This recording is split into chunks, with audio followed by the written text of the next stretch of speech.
What would I, as Nico Misleh, had done differently if I were to start over again with my small clinic here? And one is the idea of becoming a key person of influence. Marketing research, they've done some analysis here, and it takes about 7 hours for a person to commit to something that is, a high ticket price. When we're speaking to our clients, imagine it takes them hours upon hours of research and due diligence before they could even get their foot into your door. And so I want to provide patients, clients can view these things, watch these things, get to know me, and via my presence, via my expertise, via my knowledge, I want them to get to know hormone replacement therapy and testosterone replacement therapy. Welcome back to the podcast. Nico Misleh here. I'm going to talk about a subject that's really near and dear to my heart. And I like this subject. It's about business and it's about your clinic, but in particular, the questions are revolving around what would I, as Nico Misleh, had done differently if I were to start over again with my small clinic here in Cincinnati, Ohio. What would I have done differently that could have potentially enhanced my business more quickly or made me more profitable or more revenue and all that stuff? And for all the things that I think I did really well, which I'm, not necessarily patting myself on the back for, but there were things that went really, really well for me. There are two things in particular that I would have focused on much more heavily. I would have leaned into a lot more. One is the idea of becoming a key person of influence. And by the way, I'm not the soothsayer who came up with that term. A guy named Daniel Priestley. If you've ever come across his work, he's amazing. What a phenomenal guy. Great business owner, excellent writer. His books are phenomenal. In fact, he has a book called The Key Person of Influence. It's actually sitting right down there. If you're watching me on the video, I'm pointing to my bookshelf. He's got a few books, but that's a really, really good book. And in fact, the concepts I'm going to talk about today stem from learning some of the concepts that he provided in his written material. He's also got some podcasts and YouTube videos. Please check him out. He's great. But anyways, he talks about becoming a key person of influence. And in fact, that being one of the major things that you could do to create this moat around your brand. Moat like a moat around a castle, right? This impenetrable thing that keeps you afloat at any point in time.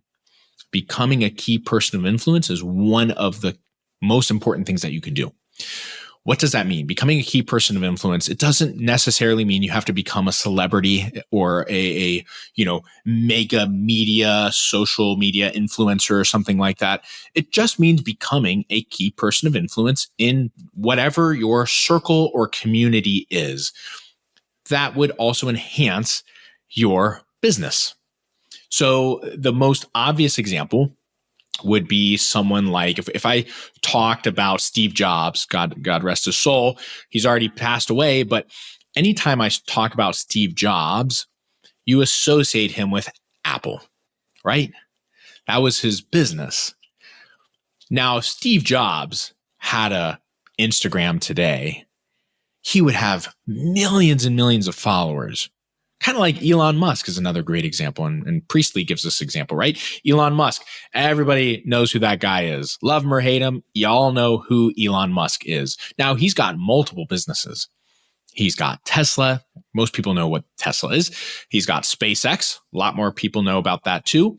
Less people know about his businesses like Neuralink, the Boring Company. He's got some other companies out there too. But at the end of the day, those all filter through a lens of knowing and understanding who Elon Musk is. Elon Musk has millions and millions of followers. Tesla might have maybe a couple million in comparison. SpaceX, even less. Neuralink, even less than that. People aren't interested in businesses, okay? So don't feel bad or ashamed if your business Instagram page or Facebook page or whatever doesn't get a lot of press. It's just not that interesting. And I hate to say it that way. I mean, Apple's really interesting. It's a huge brand, but it would have way less followers than Steve Jobs. It has less followers than even Tim Cook, the current CEO. Why? Because human beings are interesting, and we are the brand. We are the company, right? We are in so many ways a direct reflection of that. And that is becoming that key person of influence. And how do you become that key person of influence? Well, I think it's important to lean into all of the things that in that circle would make you a key person of influence. Your expertise, of course. That's why I'm such a huge proponent of knowledge and learning, and never ever stop learning. I created HRT University for that very reason. I want more providers to be experts. I want you guys to lean into being an expert in your field, being a one of one, where ain't nobody out there could touch your knowledge. You are the proprietor and the provider literally of wisdom for so many people. And I know there's ChatGPT, and I know all these things exist still, but guess what? It still doesn't know everything. I mean that. You provide so much wisdom yourself and a human connection piece. So expertise is one. Being able to speak publicly is huge. Okay. If you are a business owner, you got to practice getting out and speaking. If that means holding a webinar and 2 people join, who cares? That's great. Get your reps in. Start there. It's free. It's easy to set up. You don't have to, work too hard over that. Even like a Facebook Live or something. Dive into something like that and just get used to speaking publicly, so to speak.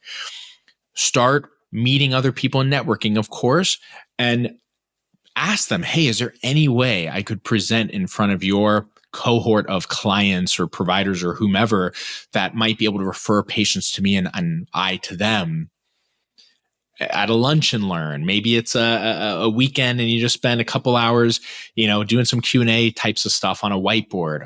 I've done that plenty of times, and it's great. It's a lot of fun. And it's another great way for you to get out there and start speaking publicly and becoming the expert in everybody's eyes. When they see you speaking, when they hear you on a podcast, when they see that you've maybe even written a book or maybe written some blog articles or something, that provides a lot of power and strength behind you and your persona.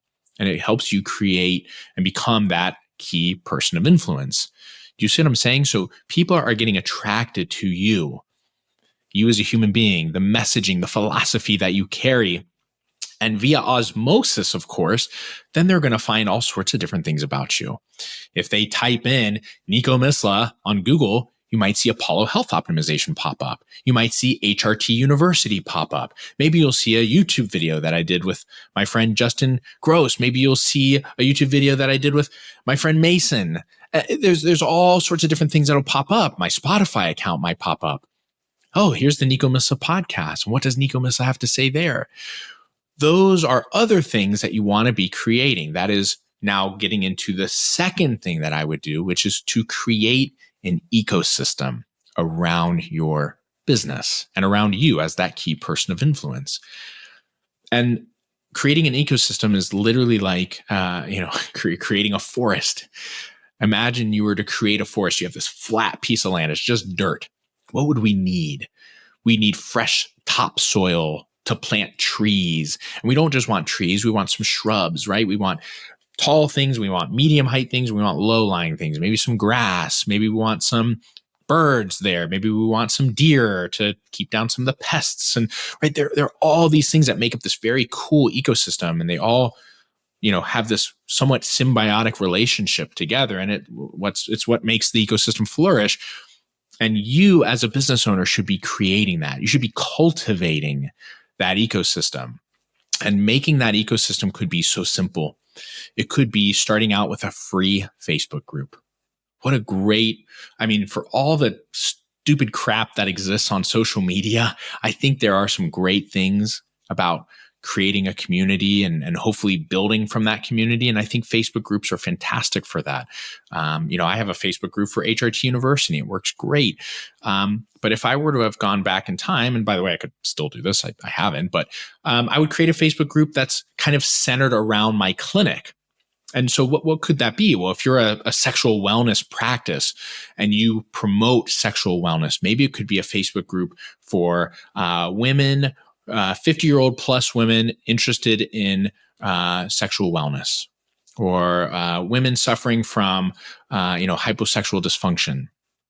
right? We can make these Facebook groups extremely niche. And by the way, the more niche, the better, right? If you have a particular clientele who you're trying to speak to and who you're trying to grab their attention, create a Facebook group and make it specific. If you have a religious association, hey, this is for Christian women going through menopause in the Cincinnati, Ohio area over the age of 50, right? You can make it super niche. And don't feel bad if you're like excluding people. You want to do that. You want to make this an ecosystem that is specific to your clientele. And when you create that ecosystem, you start promoting the philosophy and the ideas behind you, creating short videos, creating daily emails, creating blogs, whatever that might be, so that, again, there's multiple areas these individuals can find you, even outside of just that Facebook group.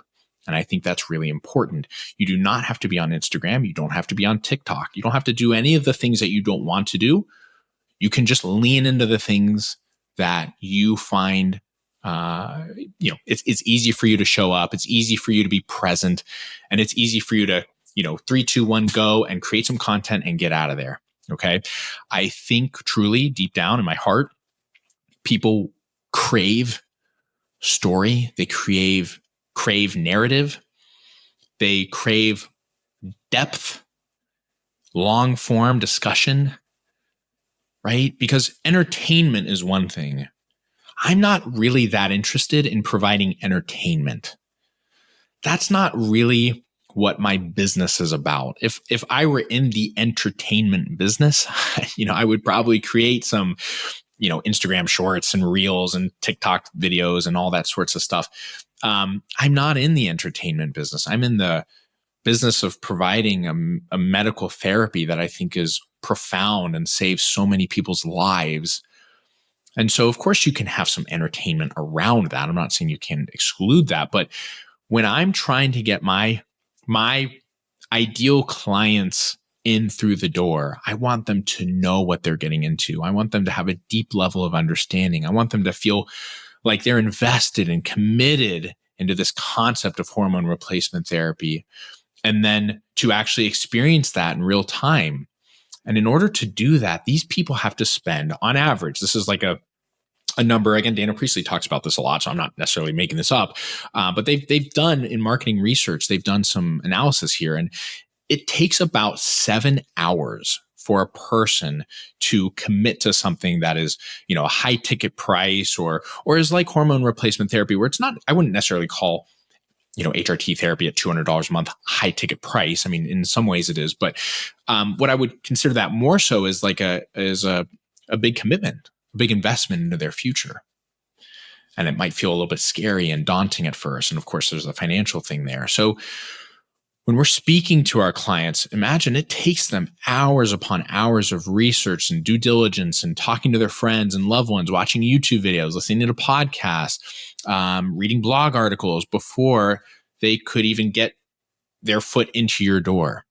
And so I want to provide via my ecosystem areas in which patients, clients can view these things, watch these things, get to know me, Nico Misleh, not get to know testosterone replacement therapy. We'll get to that. Don't worry about that. I want them to get to know me. And via my presence, via my expertise, via my knowledge, I want them to get to know hormone replacement therapy and testosterone replacement therapy. Okay.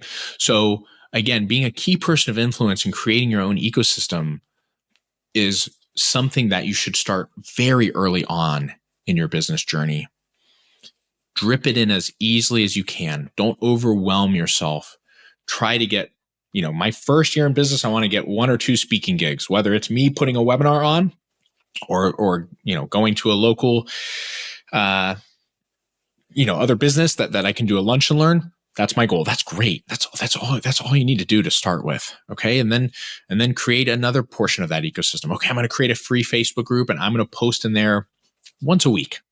Something that's really valuable and that helps not just get people's attention, because again, I'm not in the business of entertainment necessarily. I want to get their attention, but I want them to stay. I want them to be present with me. I want them to be so interested that they want to actually consider investing with me and into my business and into my community. And then because they feel that they're a part of this ecosystem, because they're one of the many trees in this ecosystem, they're going to invite more trees and more birds and more plants and more of this and that and the other into that ecosystem to make it bigger and stronger and more vibrant and more healthy. And you are the gardener of that ecosystem. You are the cultivator. You are the one that's making sure that it's beautiful and it's kept tidy and in place. So enforce boundaries, enforce rules, enforce things that, at the very least, maintain that ecosystem for many, many years to come. And boy, oh boy, if you do that early on in your business, my gosh, 2 years, 5 years down the road, it will set you up for such success that you just will look back and think, my gosh, why didn't I do that earlier? And so again, those are the two things I really want you to consider. So number one, become a key person of influence. You can become that person. Please don't be shy. Don't think that's too much. I'm not asking you to become Mark Zuckerberg here or Celine Dion. I'm asking you to just lean into being you a little bit more and showing people why that matters. So why you matter so much. So become that key person of influence. And then second, create that ecosystem. Create a place that you're proud of, a community that you're proud of, a variety of areas in which people can learn more about you and your business, so that at the end of the day, you're not also having to constantly feel like you're pulling teeth just to try to get patients in the door. Patients are coming to you in droves because they know who you are. You're that key person of influence. They want you treating them with hormone replacement therapy. They want you treating their loved ones with hormone replacement therapy. They want you offering whatever other services you might come up with. They might buy your book. They might listen to your podcast. They might, go fly out and see you from a different state just because they've heard about you and they love you and they want to be a part of your ecosystem. That is, at the end of the day, what this is creating. Again, it's creating a moat. So even during financial ruinous times, even during the best financial times, you're protected. You are that key person where people they'll stay with you. They'll feel connected with you. And it's not because it's a scam or a fluke or a joke. It's because you actually are providing real value and real service to others. And they're going to thank you for that in so many different ways. They're going to share their love for you, their appreciation for you, and occasionally some dollars for you, which I think is great. So guys, I hope that's helpful. Those are the two tips, two key things that I think you need to lean into at any point, wherever you are in your business, whether you're 2 years in, 10 years in, 2 months in. Start those things up, get them going so you can protect yourself and your business and create a business and a moat that you're proud of. Thanks, guys. We'll see you at the next episode.